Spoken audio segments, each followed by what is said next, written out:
Potions are a staple in any RPG, but in Oblivion Remastered, they can turn you into a water-walking, fire-resisting, burly god. Oblivion's alchemy system is very strong, allowing you to combine a lot of overlapping effects for potions that can entirely change the game for you.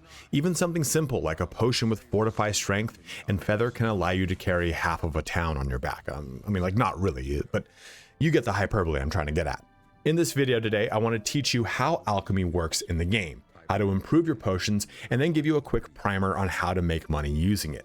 If this is your first time on my channel, let me give you the down and dirty of everything we're about to get into, because I like to upfront the knowledge in my videos. So alchemy can be used to make two of the same matching material effect into a potion. Every material has 4 effects that you discover as your alchemy skill increases.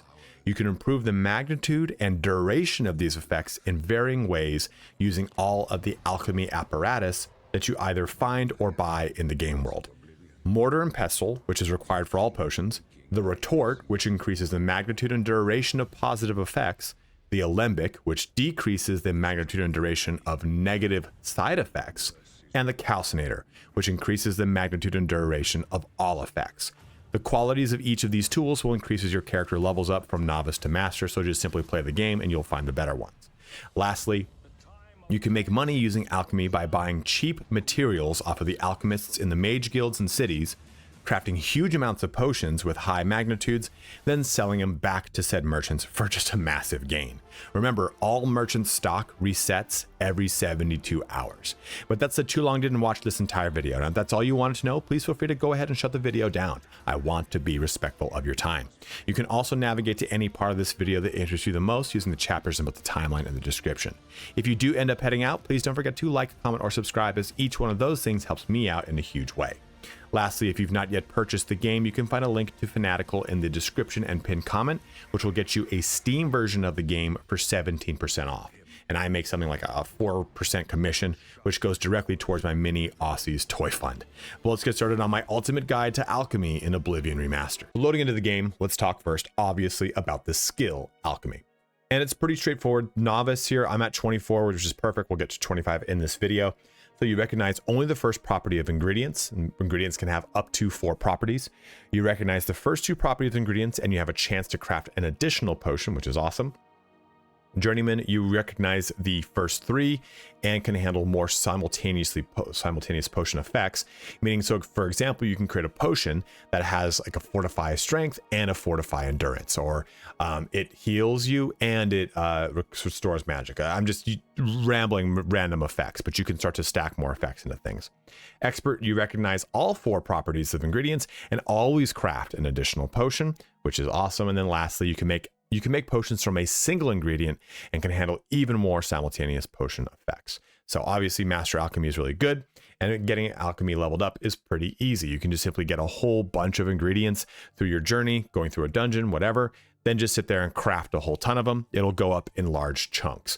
So that's the skill on a high level. Let's now go into the inventory and talk about actually crafting them, and then go into how we can use an apparatus to make those potions we've made better. Going over to my inventory, the first thing we're going to look at is this Novice Mortar and Pestle. This is the first of the apparatus, and it is, or apparati, it is the only required one, and the game even tells us this. So when we take a look at this menu, we can look at all of our ingredients over here on the left, and we can socket in 1, 2, 3, 4 different ingredients. Now we can apply filters to these. Unfortunately, these filters don't work in the sense of being able to, like, hey, let me press restore agility. Well, okay, now this shows me the ingredients that will do restore agility, rather than saying, hey, this is going to give you a parenthetical notation that shows you. Unfortunately, there's nothing like that. But we can filter between positive and negative effects here. So if I want to do like damage health, I can do those things, and positive effects, of course, right? So if I press restore health, must contain all selected filters. So if I press multiple here, I've got 4. So we can just, you can see how this kind of works. But this is how I really kind of see, okay, I've got enough to make a restore fatigue potion because I've got those ingredients. So we've clicked that filter to show that, right? Just kind of click here and show. So let's go ahead and do this. Since both of these share right here the same exact effect, we can make a potion from them. It's not until master where we don't have to worry about that, right? So let's go ahead and click this, and you can see I can't craft the potion. I need to select another one that has it. And now I can create this. So what you need to see though, before we even press this button, are some values that we can see from this. One is right here. This is the magnitude. So this magnitude of restore fatigue on self is 5 points. This is the duration. So it's going to last for 19 seconds. When we talk about the apparatus in a little bit, they'll fill these individual spots. That's how we would increase those values. And also your skill, and there's plenty of other things, but still those are the chief things. But then we have the weight of the item created and the value of the item created. That's important because that's how we're going to also make money off of these. And you can change the name of these for whatever reason if you want. It just shows you what the generic name is in gray right there. But once we've done this, we simply press create. There we go. I pressed it twice. And I think that just leveled us up to 25. Let's take a look. Oh, of course it didn't. I was like, oh, I'm at 24. Perfect. I'm going to make it 25 for the video. And lo and behold, I don't do it. So that is the basics of how to craft a potion. It's very straightforward. It can be a little funky because if you don't know that you have to have two of the same effects, you might be looking, well, what's the problem here? I've got 7 flax seeds. You have to, you can't just say I've got 7 flax seeds and I'm just going to go ahead and do it. You have to be able to put them into these slots and make the amount of items that you can. See, like I can't click this because I need more things that say restore magicka.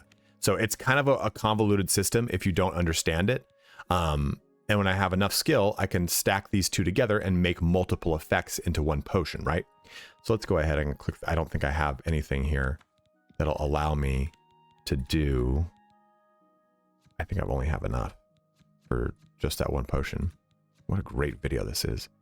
But again, that's how you go about that system.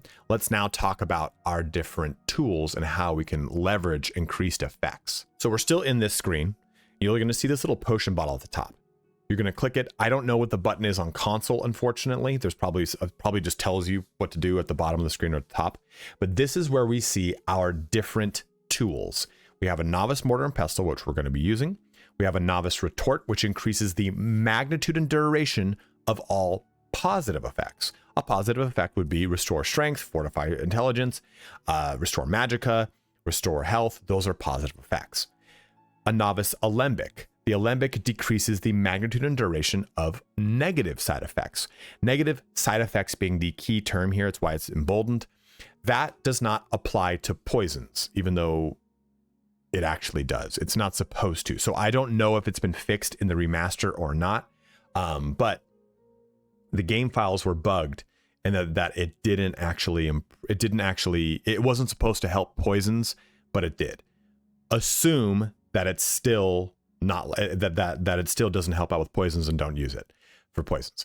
So basically your alembic here helps out with reducing negative side effects that can sometimes be applied to a positive potion, and a retort improves the effects of positive potions, or at least improves those positive effects of your potions.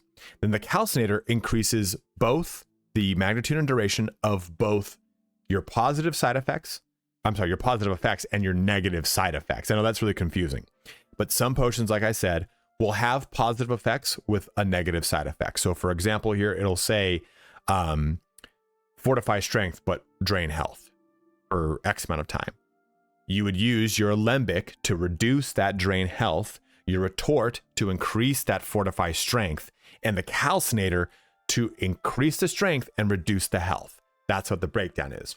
How do you get these? Well, the easiest way to get them is to simply join the Mage Guild, because any guild you join, you have access to everything in the actual guild hall. So for example, here I'm in the Coral Mage Guild. So here is an alembic. You just take that. Here's a pestle if you don't have one. Here's the calcinator and a retort. So now we have all the apparatus.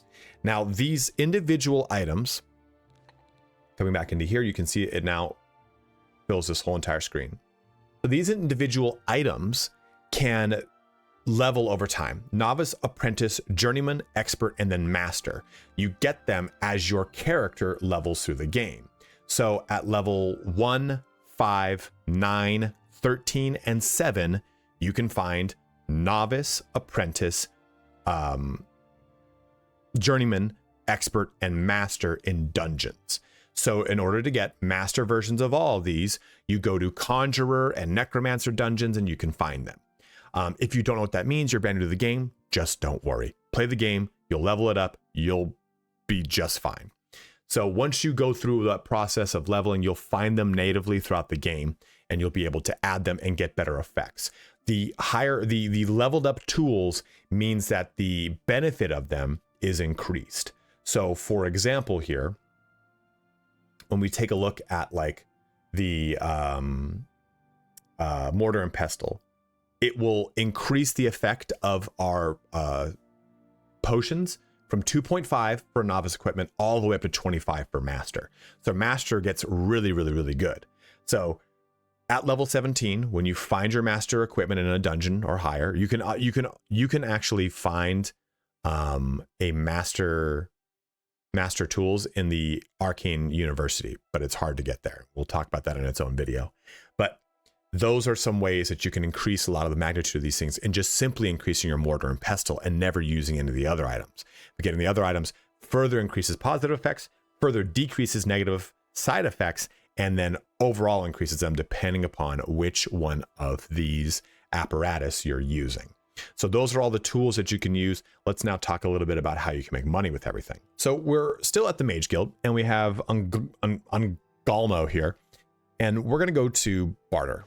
And you can go through the persuasion thing and you can reduce and increase everything, haggle with them, all that kind of fun action. You definitely should.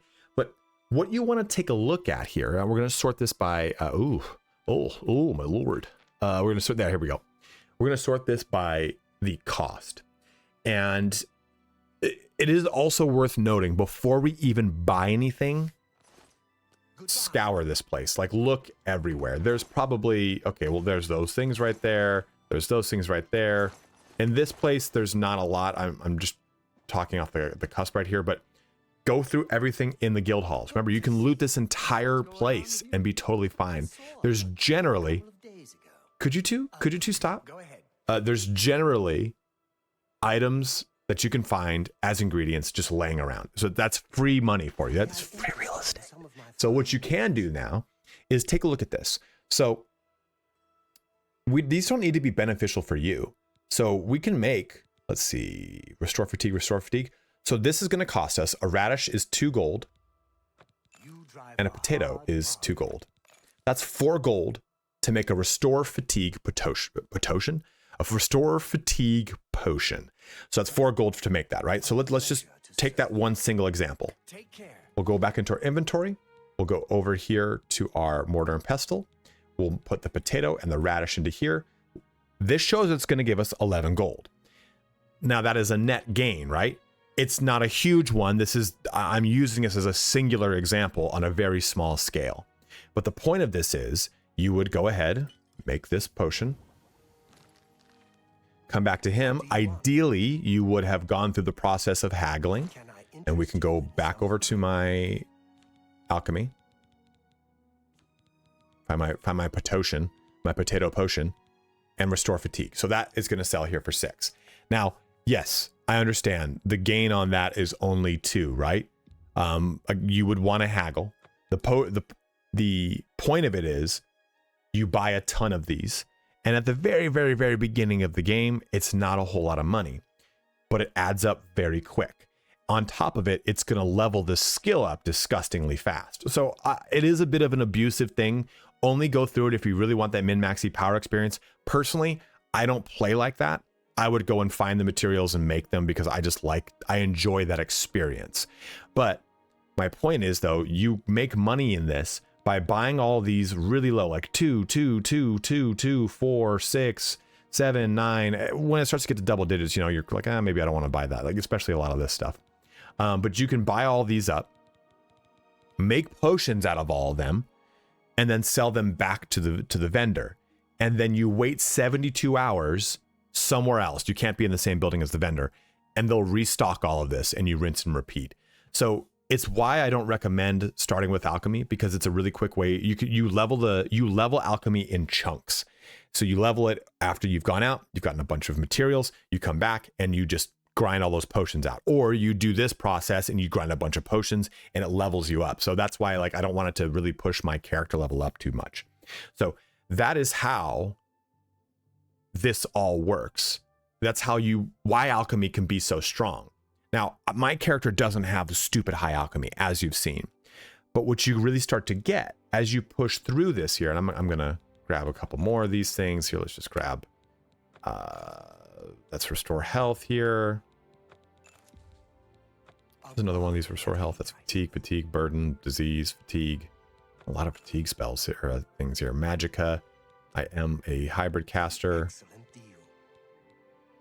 It's fatigue again too. Lots of fatigue. You combine, I think it's meat and fruit is going to be a restore health potion, I believe. I can't remember entirely off the top of my head. And all these formulas for all this potions are online. I don't put that in the video here because I want you to explore for those things and discover them for yourself. It's half the fun of playing an alchemist. Come again. Farewell. So let's jump back over to here. You can click that to open it up as well. And we're going to just do by restore fatigue, right? Since we talked about that before. So we can do this. I mean, we could put more stuff in there. It's just going to be wasteful. But let's go ahead and create this potion. And boom. We just went up to alchemy here. And that's what I wanted to show. So now you can see we have this and this. So we can start to try to combine more of these effects into stuff. And I can't really get crazy with it. But get that going. Get this going. And once we combine more effects into this, it gets really strong. And before we close everything out, just to quickly show you too, what some of these potions can really look like, right? Fortifying speed, fortifying strength, warmth, which is resisting frost, fortifying willpower, just being able to stack up all these special effects into potions. I didn't want to, I can't go that high with this build right now, but these are just the normal potions that you can make. There's a bunch of other stuff here. There's special potions.